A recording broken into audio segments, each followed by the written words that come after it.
Hi Math 20, welcome back to another lesson. We are looking at lesson 1.3 this time, understanding compound interest. So let's go ahead and get started right away. The biggest thing to remember on this is just think back to your simple interest. Compound interest is taking that to another step. So off the get-go, first you've got your try these. These are just looking at, so reminding you that how to use the power of. So 3 to the power of 3 is actually the same as 3. Remember that's 3 times 3 times 3. 2.5 to the power of 2, or squared, you might call that. These ones are reminding you that this applies when it's outside a bracket. It applies to everything inside the bracket.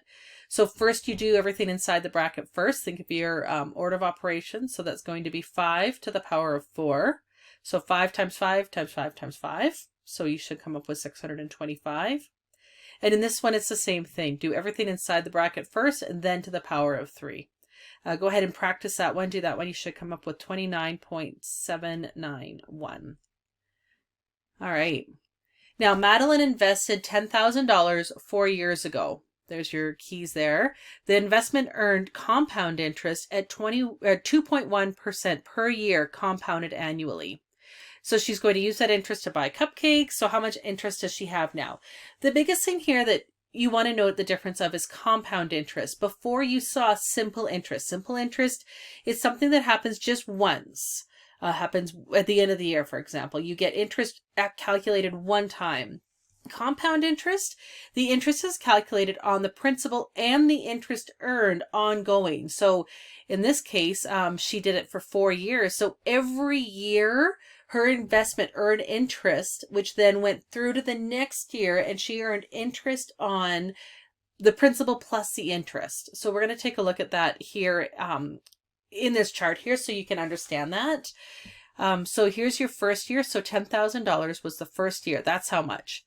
Remember your simple interest formula. Interest equals principal times rate times time. So they've already put it through your principal here.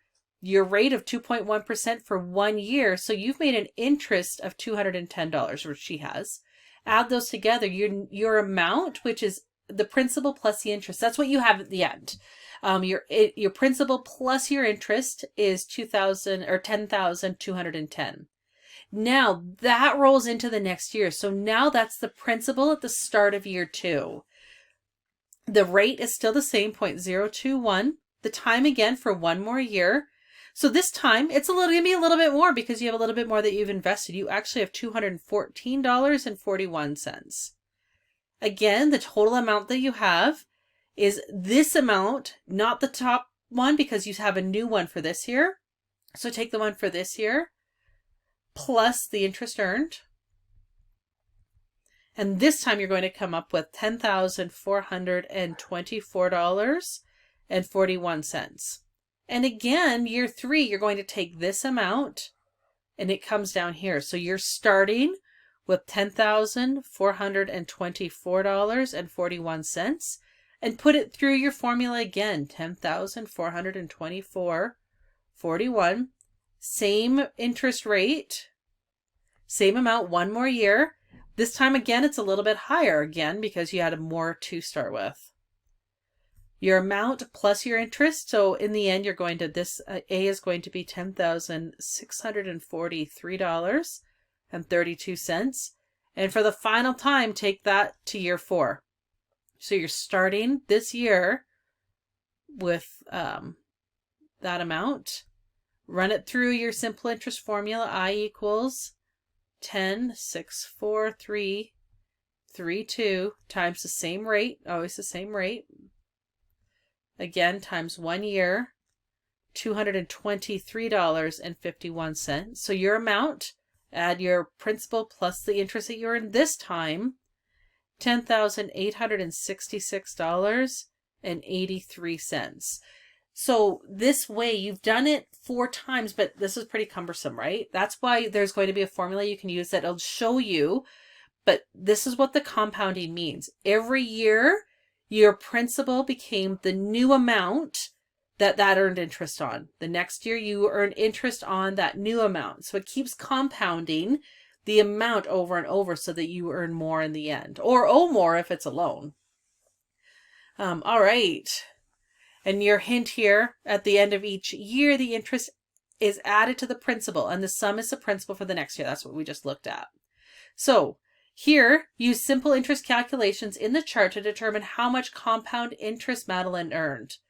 After 4 years, her investment was worth, so you already know what it was worth. We solved that already, $10,866.83. So how much of that was the interest? So to calculate the interest, subtract your starting principal, because that's what you put in to start with. She put in $10,000 to start with. So she earned $866.83. That was the interest earned. 866.83. All right.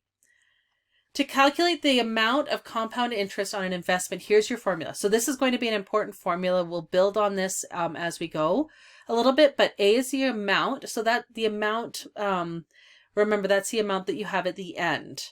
Your principal times, and then you've got brackets, 1 plus your interest, and N is the number of compounding periods. So in this case, there was 4 compounding periods. It compounded 4 times.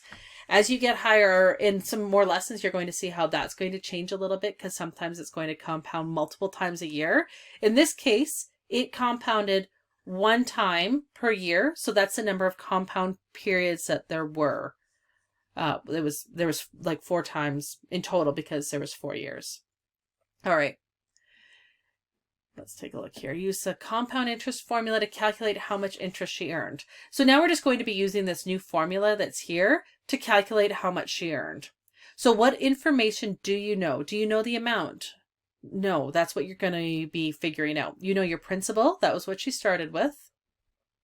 Your interest rate, you had that at the beginning, 2.1, which was the same as 0.021. The number of compounding periods was 4 because it was 4 years. So it compounded 4 times, once per year for 4 years. So what's the total amount that she had after 4 years? And now we just have to put this in our formula. So 10,000 times 1 plus 0.021 times 4. So do everything inside the brackets first. So your next step here would be, if you were breaking this down into steps, would be 10,000 times 1.021, because those add to the power of 4. You would do brackets and exponents. So you would do this to the power of 4 and then times it by 1,000. So just remember your order of operations. $10,866 and 0.832, just what you had up above. So how much interest did she earn? So you have your amount.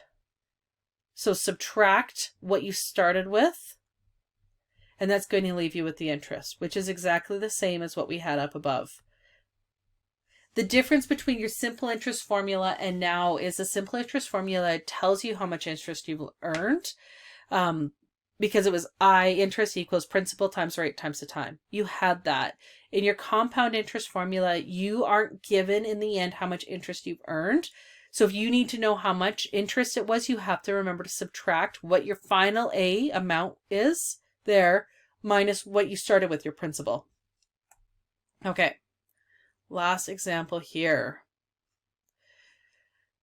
So Owen sold his auto body shop in Regina. So he invested $80,000 in a savings account, and he earned 2.75% compounded annually. As soon as you see the word compound, there's your hint. Oh, I have to use a compound interest formula. If you see compounded, do not use the simple interest formula unless you're going to use it in the chart like we did in the very beginning.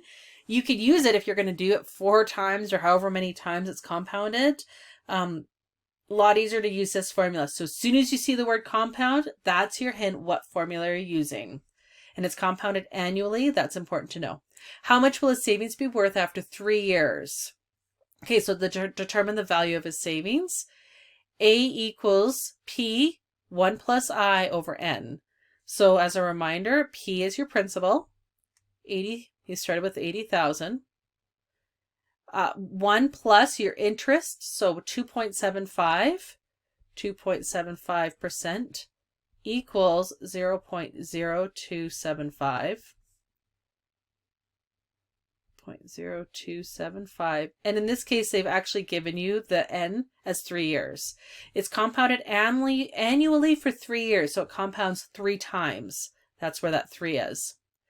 Work that through and you should have an answer of $86,783.163. So make sure that I want you to practice this with your calculator. Make sure that you can get this answer on your calculator.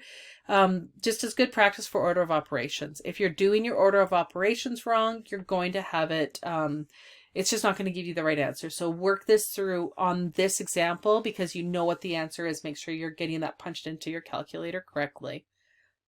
All right, that's everything for this lesson. So please remember the key here is simple interest, compound interest. You have 2 formulas. Those are your keys to know which formula to use. If you see the word simple, use your simple interest formula. If you hear the word compound, you know you're using this formula. That's what you've got to make sure of going through. If you've got any questions, please get a hold of me, and thanks for watching. We will see you in the next lesson.